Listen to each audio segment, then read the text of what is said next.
안녕하세요. 전 미운 오리 새끼와 결혼한 신데렐라입니다. 무슨 소리냐고요?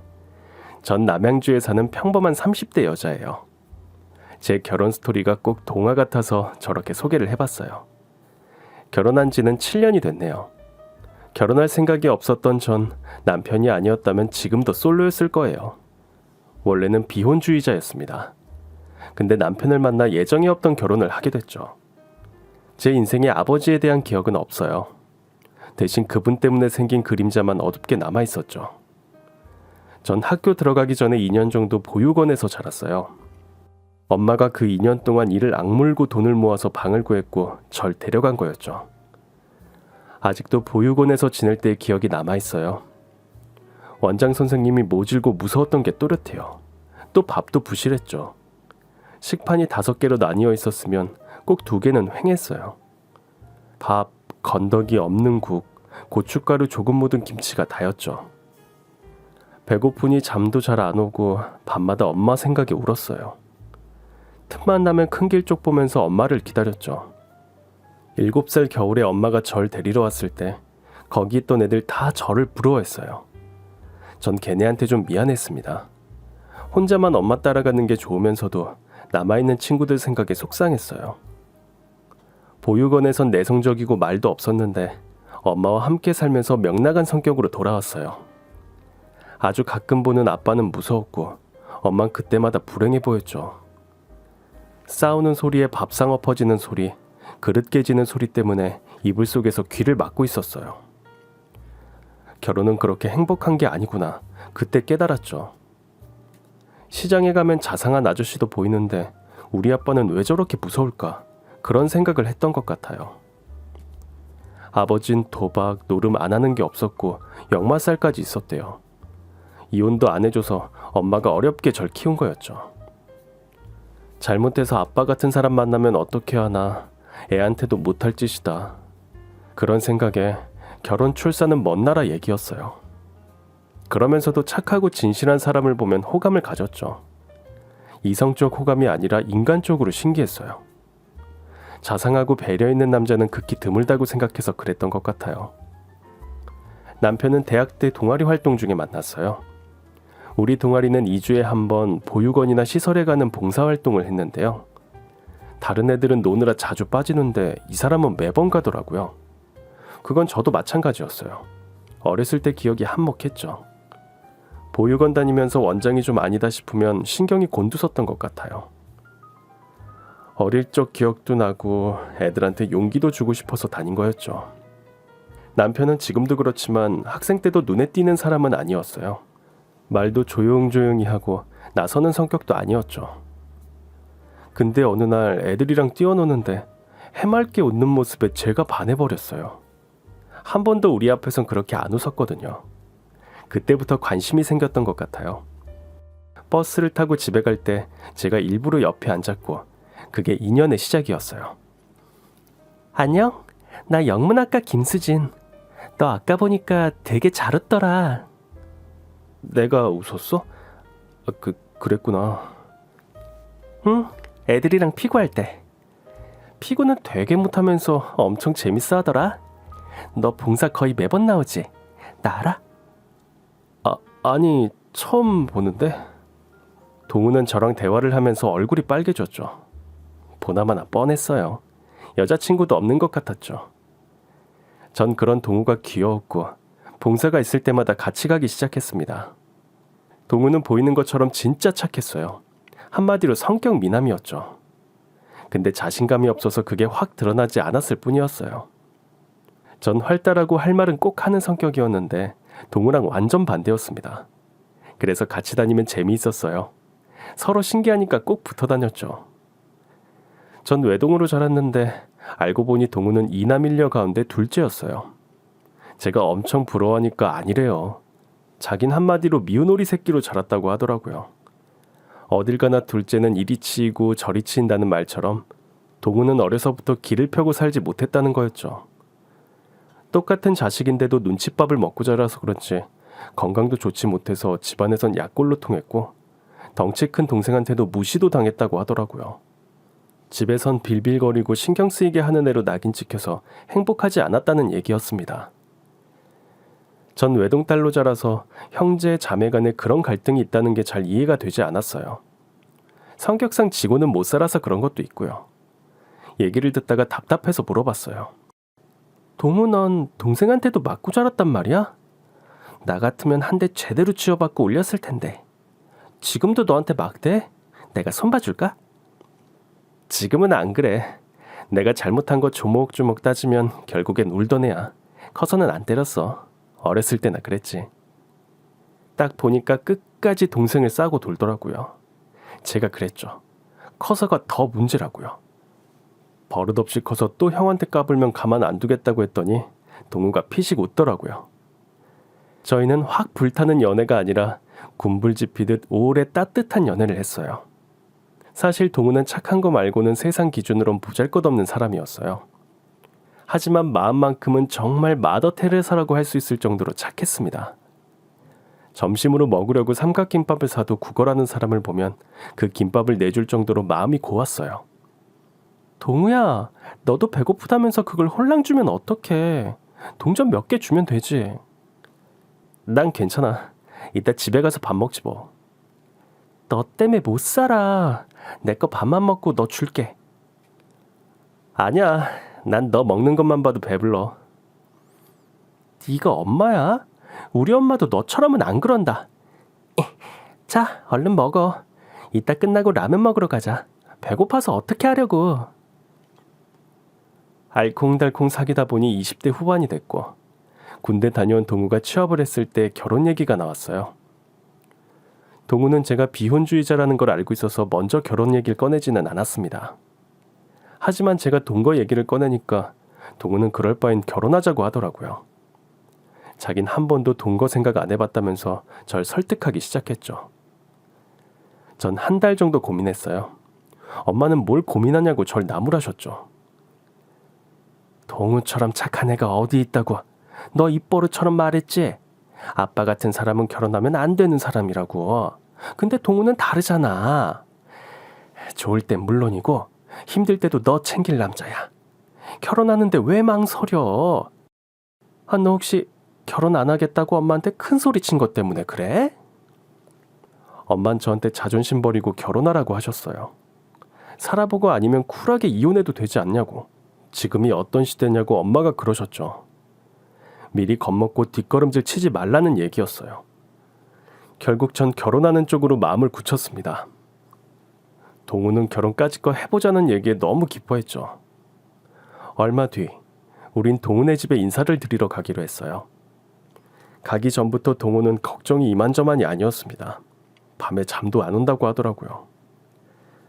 말했지. 우리 식구 좀 남다른 거. 어머니랑 다른 식구들이 막말해도 견딜 수 있겠어? 걱정 마. 내가 누구야. 그런 말장난 신경도 안 써. 네가 왜 밤에 잠도 못 자. 나 어떤 애인지 몰라? 전 동우와 함께 예비시댁에 방문했고 솔직히 좀 충격을 받긴 했습니다. 정말 장난이 아니었어요. 어떻게 이런 집안 사이에서 남편 같은 사람이 컸나 싶을 정도였죠. 한마디로 동우의 다른 식구들은 예의라곤 찾아볼 수도 없고 개념도 집을 나간 상태였죠. 제가 갔을 때 인사도 안 하고 다들 절 보기만 하더라고요. 인사가 기본인데 이 집은 그런 예의 범절도 없었죠. 오히려 제가 어색해서 먼저 인사를 했던 것 같아요. 또 선물도 간소하게 준비했는데 그것 가지고도 따지더라고요. 값이 너무 싸고 내용물도 부실하다는 거였죠. 그래도 신경 쓴다고 화과자 같은 걸 사갔어요. 저한테 인사도 생략한 동우의 가족들은 저 보는 데서 선물을 막 풀더라고요. 시어머니로 보이는 분은 말없이 저희를 지켜보기만 하셨어요. 에게 처음 인사하면서 고작 사오는 게 이거야? 이런 자리 처음이라서요. 그래도 이거 명인이 만든 걸로 주문해서 사온 건데 마음에 안 드세요? 넌 TV도 안 보니? 결혼할 사람 집에 처음 인사 올 때 백화점에서 과일 바구니랑 한우 같은 거 사오는 건 상식이야. 아, 이런 거 달아서 많이 먹지도 못해. 너 돈 쓸 줄도 모르는구나. 네? 그래도 제 성이니까 하나씩 맛 좀 보세요. 아, 센스하고는. 엄마, 이거 하나 먹어볼래? 어머니는 너무 단 건 싫다면서 안 드셨어요. 서운했지만 할 수 없었죠. 시작부터 좀 삐그덕거렸던 것 같아요. 그리고 어색한 대화가 시작됐죠. 동우의 남동생, 그러니까 이 집 막내가 엄청 철부지로 컸다고 들었어요. 공부도 안 하고 실컷 놀다가 20살 초반에 혼전 임신으로 일찌감치 결혼을 해서 아이도 있었죠. 동우 남동생 부부는 20대 중반이었어요. 애는 벌써 4살인가 그랬고요. 결혼하면 제가 동서라고 불러야 할 남동생 와이프는 얼굴에 철이 없다고 써 있었어요. 위아래도 없고 때를 쓰면 다 통하는 그런 마인드였죠. 꾸미는 것도 엄청 좋아하는지 머리부터 발끝까지 리본을 주렁주렁 달고 명품 로고가 박힌 옷으로 차려입고 있었죠. 동우한테 얼핏 듣기로는 어머니한테 생활비를 받고 있다고 했는데 넉넉하게 사는 티가 나더라고요. 근데 절 보는 시선이 좀 불쾌했어요. 사람 위아래로 훑어보는 거 있잖아요. 그렇게 보더니 한심하다는 표정을 짓더라고요. 게다가 선 넘는 질문도 막 던졌어요. 저한테 사는 데는 어디냐, 차는 있냐, 직장은 뭐 하는 데냐, 월급은 얼마냐 그러면서 절 무시하기 시작했죠. 직장 생활 그렇게 해도 월급 얼마 안 되죠? 보니까 뭣도 안 부리는 것 같은데. 아니, 못 부리나? 월급이 쥐꼬리라서 그래요? 돈도 얼마 못 버는데 아침마다 출근하기 귀찮지 않아요? 나 같으면 짜증날 것 같아. 명품 지갑 살 돈도 안 되잖아. 속이 빤히 보이는 그런 질문에 전 눈 하나 깜빡하지 않았어요. 제 월급 그렇게 적진 않고요. 검소한 편이라 저금도 꽤 하는 편이에요. 아침마다 출근할 때가 있다는 게 얼마나 좋은데요. 보람도 있고. 가고 싶었던 회사라 지금까지는 좋아요. 전 명품에는 관심이 없어서 사는데 크게 지장은 없어요. 직장 생활 혹시 해봤어요? 아니요. 우리 애기 생겨서 대학 좀 다니다가 관뒀어요. 예비동서는 기분이 나빴는지 새침하게 대답하더라고요. 그래도 끝까지 자기 같으면 그런 회사 안 다닌다. 애 키우면 다니던 회사도 그만두게 돼 있다면서 절 깎아내렸죠. 전 그러거나 말거나 커피만 홀짝였어요. 서로가 불편한 대화를 마치고 동우가 지내던 방에 올라가 봤어요. 거긴 이미 조카의 장난감과 침대가 한가득이었죠.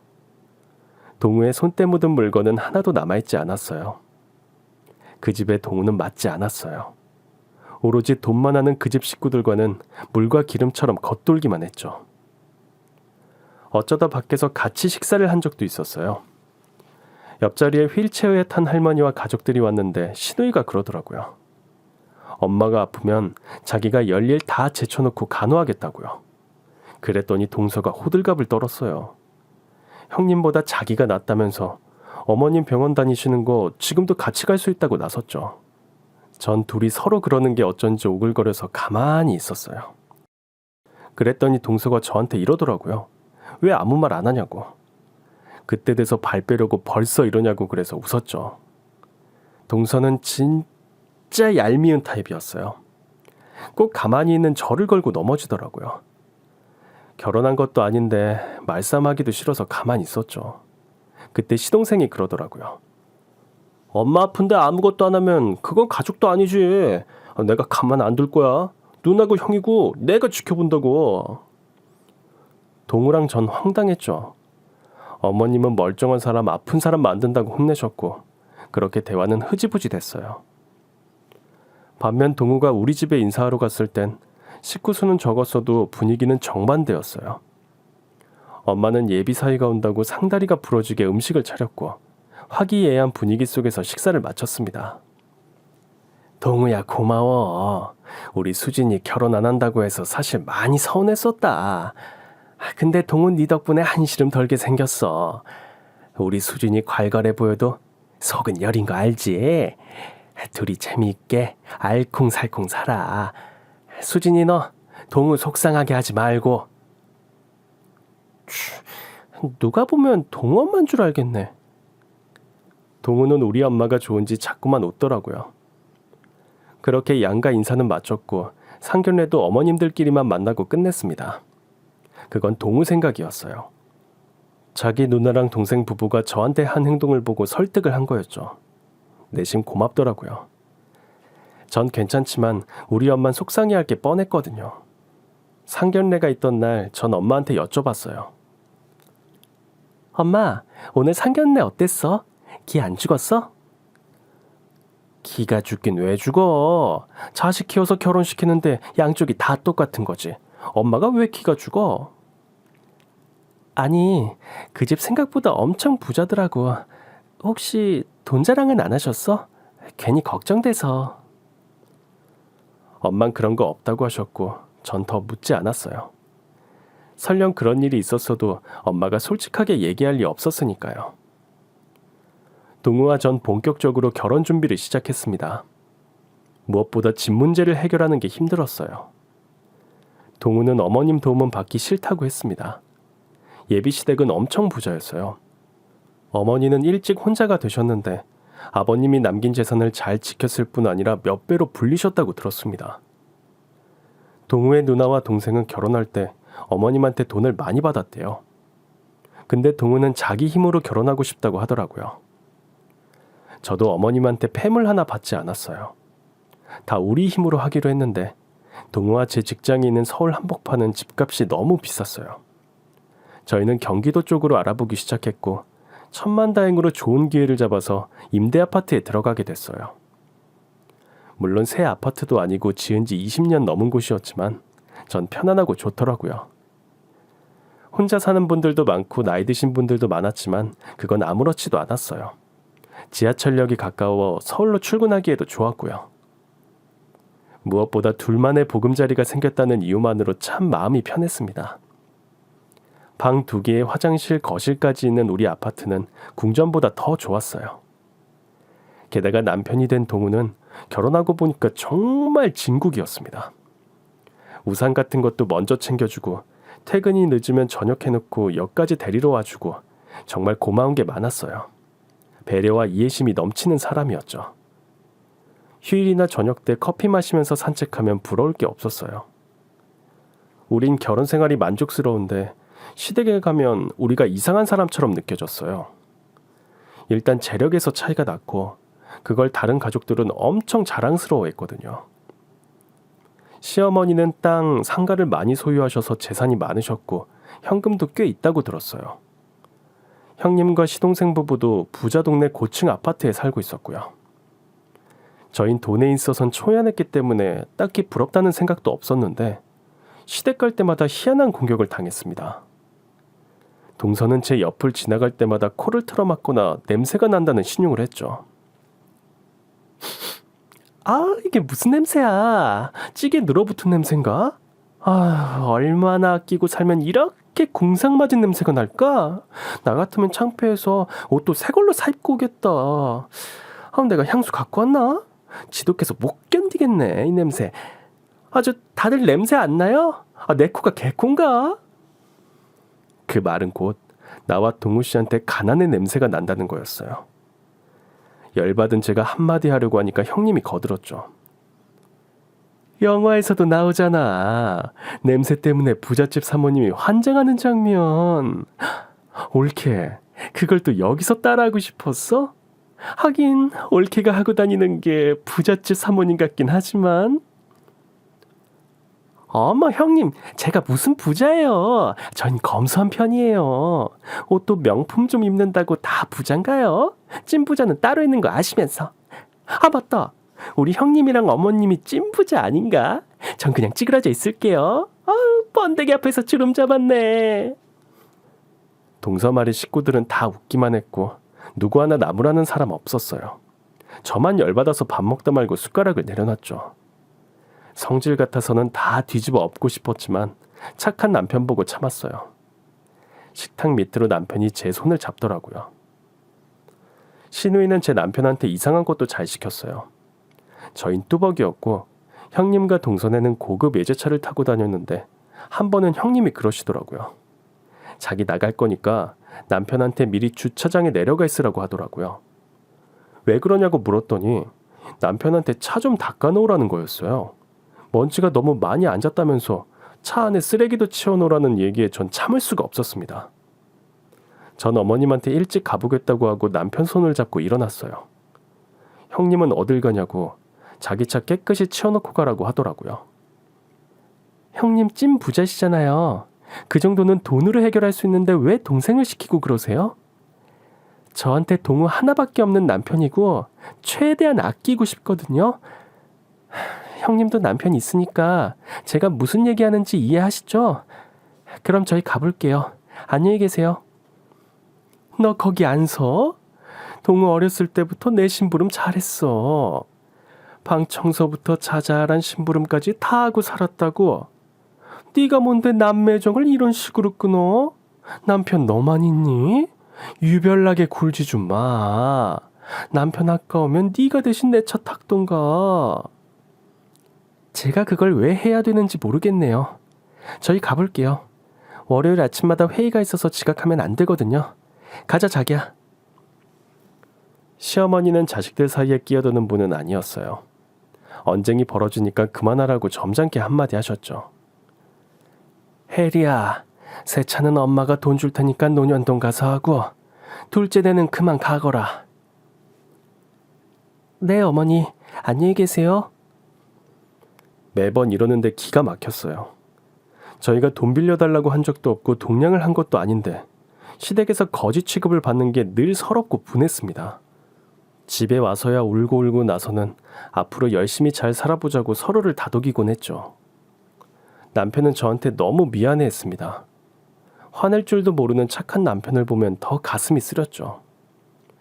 서름을 느낄수록 저흰 더 열심히 일했어요. 먹을 거 덜 먹고 입을 거 아껴가며 열심히 저축도 했습니다. 돈 나갈 구멍을 막으려고 물티슈도 빨아쓰면서 철저하게 절약하며 살았어요. 절약도 습관이 되니까 나중에 힘들지가 않더라고요. 부부가 힘을 합치니까 무서운 게 없더라고요. 나중엔 시댁 식구들의 막말도 귓등으로 흘려듣는 신공을 발휘하게 됐죠. 더 이상 우린 울지도 않고 그들을 미워하지도 않게 됐습니다. 제정신으로 살려니 오히려 돌을 닦게 되더라고요. 그리고 평범했던 어느 날 남편이 한 통의 전화를 받았어요. 그날을 잊지 못합니다. 며칠 동안 비가 내리다가 활짝 갯날이었거든요. 이틀 후가 시어머니 생신이라 전 수정과 만드는 법을 검색하고 있었죠. 어머님이 수정과를 좋아하셨거든요. 비싼 선물은 못하는 대신 좋아하시는 수정과를 맛있게 해가려고 준비하고 있었어요. 근데 남편이 통화 중에 엉엉 울기 시작했어요.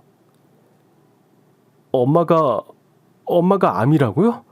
얼마 못 사신다니 그게 무슨 말이야 갑자기? 남편 얘기에 저도 얼어붙었어요. 어머님 평소 건강관리를 잘 하시는 편이었죠. 운동도 매일 하시고 아픈 것도 특별히 없다고 하셨는데 청천벽력 같은 소식이었습니다. 저와 남편은 멘붕인 상태로 어머님을 찾아갔어요. 눈물 많은 남편은 하염없이 울더라고요. 병원에선 이미 늦었다고, 할 수 있는 치료가 없다고 했습니다. 이미 암 전이가 많이 돼서 손 쓸 수가 없다고 했어요. 해봤자 오히려 체력을 빼앗고 남은 수명을 줄이게 될 거라며 한 톨의 희망도 주지 않더라고요. 어머님은 당장 식음을 전폐하셨습니다. 전 미음을 만들어 어머님께 가져갔어요. 하지만 어머님 곡기를 끊겠다고 하셨죠. 어차피 얼마 살지도 못하는데 먹어서 뭐하니. 그냥 이렇게 굶는 게 낫지. 너도 애쓰지 마라. 난 이미 끝났어. 어머니, 그게 무슨 말씀이세요? 기운 차리셔야 다른 병원도 가보죠. 거기 말고 다른 병원도 가봐요. 네? 싫어. 다 귀찮다. 어머님 끝내 며칠 동안 굶으셨고 끝내 응급실에 실려가셨어요. 결국 자식들이 다 모여서 앞으로의 일을 상의하게 됐습니다.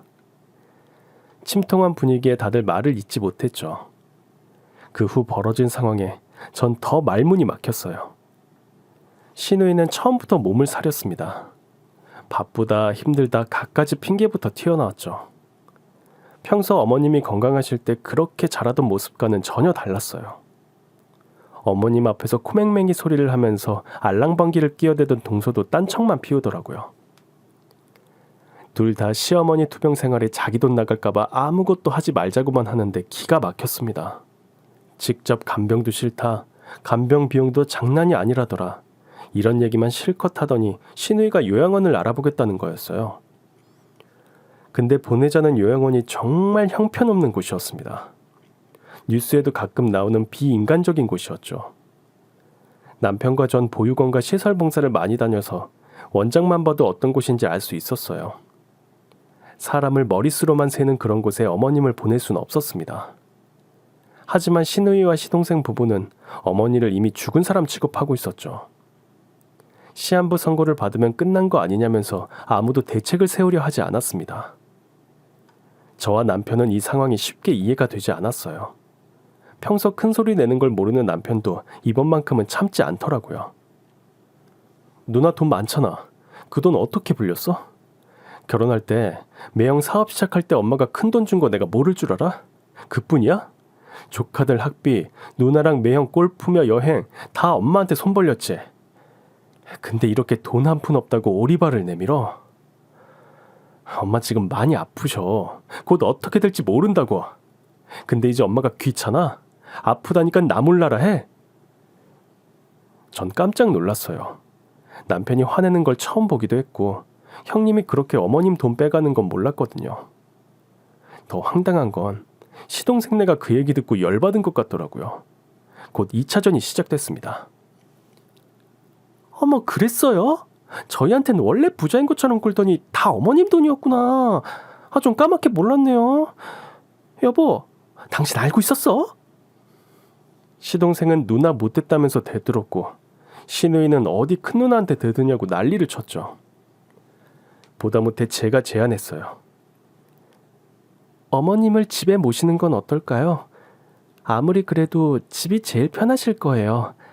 간병인을 24시간 두더라도요. 자식들이 번갈아 가면서 들여다보고요. 그러자 남편과 저 빼고 다 반대하고 나섰죠.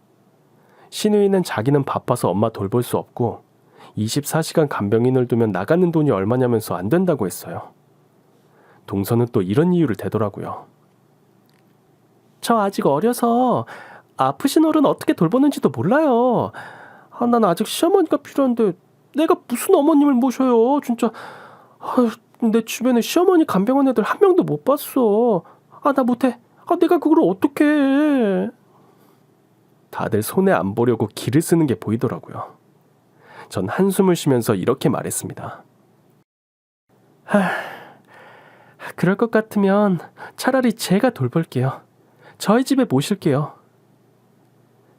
그랬더니 다들 제 손을 잡고 난리였어요. 제가 이 집에 와서 그런 환대는 처음 받아봤습니다. 너무 잘 생각했다면서 시누이, 시동생, 동서 할 것 없이 칭찬을 그렇게 하더라고요. 남편과 전 씁쓸하게 웃었습니다. 제가 간병을 맡겠다고 하니 처음엔 이것저것 다 지원해 줄 것처럼 하다가 나중엔 연락도 끊더라고요. 예상했던 일이었어요. 그렇게 시어머니를 저희 집에 모시게 됐습니다. 작지만 신혼집으로 깔끔하게 꾸몄던 집을 환자가 지내기 편하게 조금 바꿨어요. 물론 시어머니가 특별히 저한테 잘해주신 건 없었지만 지금은 그런 것 따질 때가 아니라고 생각했습니다. 어머님이 살 날이 얼마 남지 않았다는 부분이 가장 걸렸어요. 여태까지 잘 사시다가 말년이 외로우시면 얼마나 비참할지 꼭 제 일인 것처럼 눈앞이 캄캄했죠. 더군다나 암에 걸리셔서 몸도 아프신데 혼자 내버려 둘 수는 없었어요. 남편은 저한테 수시로 고맙다고 했어요. 전 괜찮다고, 진짜 마음에서 우러나온 일이라고 했죠. 부부는 닮는다더니 정말 그런가 보네. 당신 한 사람만 보고 살았더니 나까지 변했나 봐. 나 원래 이런 애 아닌데. 그치? 아휴, 고맙다는 말 좀 그만해. 우리 어머님만 생각하자. 그 큰 집 놔두고 우리 집 오셨는데 많이 불편해하시면 어떻게 하지? 하지만 어머님은 불평은 한마디도 없으셨죠. 어머님 상태가 더 나빠지면서 전 회사를 그만두고 손발이 되어드리기로 했습니다.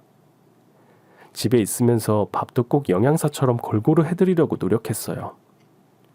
최대한 음식을 드릴 수 있을 때까지 맛있는 걸 잡수셨으면 했거든요. 가끔은 말동무도 해드리고 병원에도 제가 모시고 갔습니다.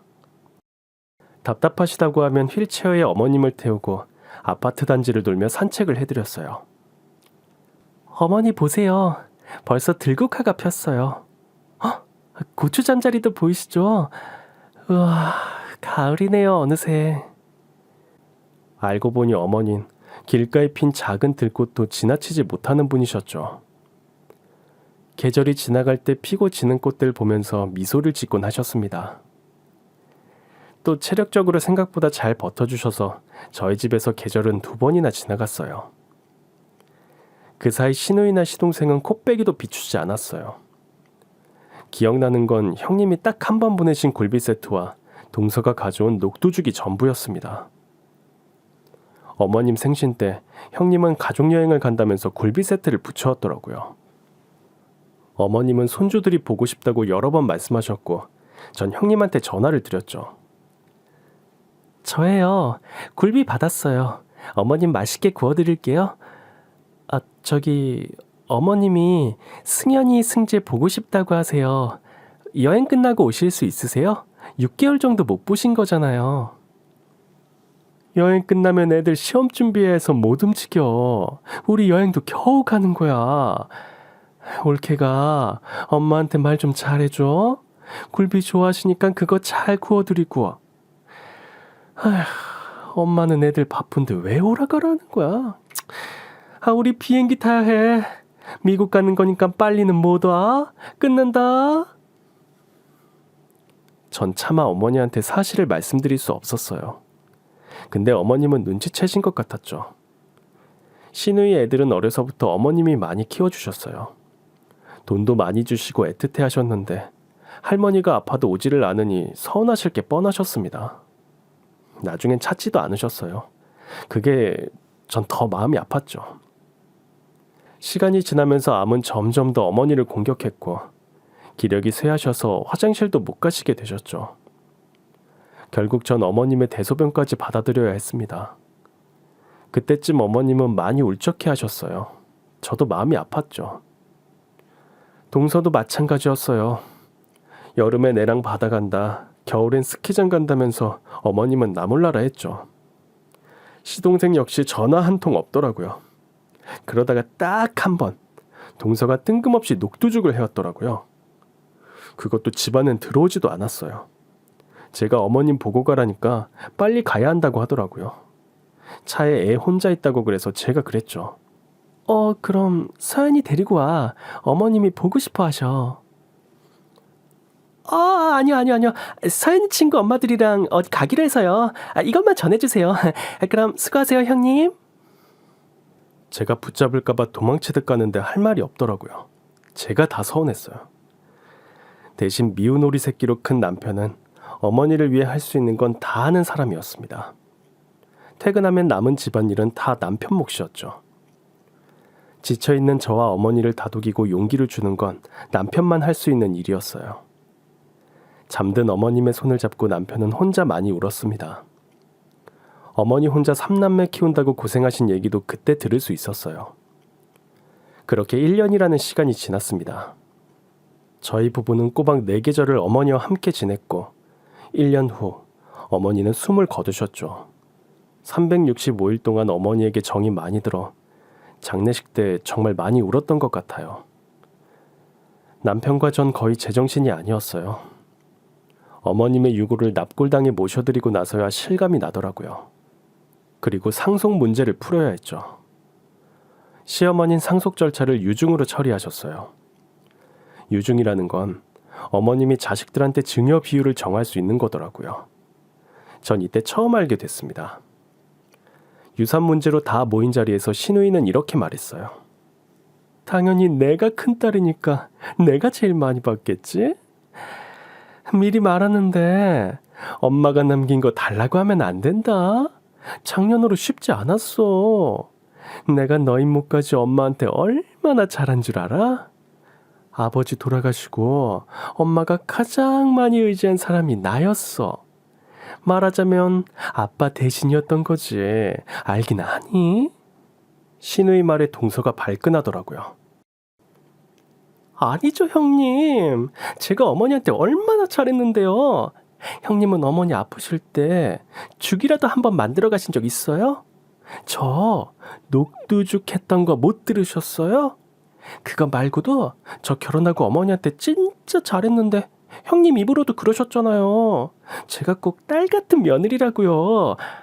어머님도 아니고 형님이 직접 그러셨던 거 기억 안 나세요? 전 황당했죠. 동서가 죽을 만들어 온 건 딱 한 번뿐이었어요. 신우이와 동서는 서로 꿈깨라면서 서로를 무시하고 싸우더라고요. 어머님 돌아가신 지 얼마나 됐다고 저렇게 싸우는 건지 한숨이 절로 나왔습니다. 그리고 시어머니 변호사가 찾아왔어요. 그분의 유언장 내용을 모두 앞에서 읽었는데 순간 상황이 완전히 뒤집어졌습니다. 형님은 그 자리에서 얼굴이 벌개져서 막 소리를 질렀어요. 일어나서 삿대질까지 하면서 변호사의 멱살을 잡을 뻔했죠. 뭐라고요? 제대로 읽은 거 맞아요? 위증한 거 아니에요? 말도 안 돼. 이런 법이 어딨어? 내가 장녀인데. 나한텐 뭐가 없잖아요, 김 변호사님. 당신 일 이렇게 할 거야? 이거 진짜 엄마가 지시한 내용 맞냐고요? 변호사는 진정하라면서 위증이라는 말 함부로 하지 말라고 경고하더라고요. 시어머니가 가진 재산의 대부분을 저와 남편에게 남겼다는 게 그 자리에서 밝혀졌어요. 어머니의 고가 아파트부터 시작해서 갖고 있는 노른자 땅, 현금까지 전부 다 우리 부부 몫으로 해두신 거였습니다. 동서 역시 형님 옆에서 거품을 물고 항의했어요. 둘은 유언장을 빼앗다시피 해서 읽기 시작했죠. 눈을 몇 번을 비비면서 유언장을 읽었지만 그 내용은 다 사실이었어요. 동서도 거의 혼이 나갔죠. 이게 뭐예요? 왜 형님한테 어머니 재산이 다 가냐고요? 내가 얼마나 어머니한테 잘했는데. 억울해. 말도 안 돼. 이게 뭐야? 동서는 미친 여자처럼 머리를 풀더니 바닥에 주저앉아 빽빽 울기 시작했죠. 변호사는 신우이와 동서를 보면서 이렇게 말했어요. 유류분 제도를 통해서 조금은 재산을 받을 수 있다고요. 그랬더니 형님과 동서는 누구 약 올리는 거냐고 더 발광을 했죠. 남편과 전 그 순간에도 손을 꼭 잡고 있었어요. 심장이 다 벌렁거렸죠. 원체 잘 놀라지 않는 건데 이번 일은 저도 감당이 잘 되지 않았어요. 그만큼 어머니 재산은 어마어마했거든요. 사실 전 시어머니의 본심을 알고 있었어요.